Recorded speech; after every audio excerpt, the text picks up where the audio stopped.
Hello guys, তা খবর সারা আছে বলা। আমি বর্তমানে আইছি নন্দী হিলস, আর আপনারা দেখতে পারায় নিশ্চয়। যদি আমি আপনারা এখানে ব্যাকগ্রাউন্ডের ভিউজ দেখাই তাহলে দেখতে পারায় অনেক গাড়ি আছে, আর পুরা নিচে কতটুকু মানে উচ্চতা আমি বলতে পারি আপনারা নিশ্চয় দেখতে পাইতাম।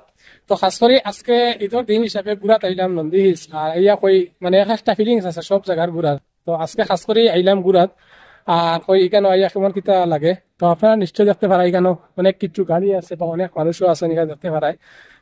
যারা যারা মনে করেন নন্দী যাওয়ার ইচ্ছা আছে তাহলে আইতে পারবা। এখানে সব মানুষ অ্যাভেলেবল বা সব মানুষের ইয়া ঘুরাফিরা খতরা খুবই ভালো লাগে মানে দেখিয়া। যার যার আবার ইচ্ছা আছে এখানে আইয়া ঘুরি ঘুরি দেখি দিবে কি। বর্তমানে আমি এখানে আইসি দেখতে পারেন নিশ্চয় নন্দী আছে, এখানে পুরা মানুষ বা পুরা সানরাইজ অ্যাভেলেবল সবকিছু আছে। খুবই ভালো লাগে, অনেক হাওয়া বাতাস অনেক কিছু। আর যার যার আবার ইচ্ছা আছে আইয়া দেখিয়ে যাইও গিয়া। মানে জায়গাটা খুব ভালো প্লেস এবং ভালো দেখা জায়গা। তো আপনারা দেখতে থাকিও, অনেক ভিডিও আইব নন্দী হিলসর। আর বর্তমানে আমি ঘুরাঘুরি করি। আর আপনারা দেখাইমু যে কোনো জায়গাত ভিডিও যাইমু, আপনারা সব ভিডিও দেখাইম। ভিডিওটা একটা শেয়ার মারিও।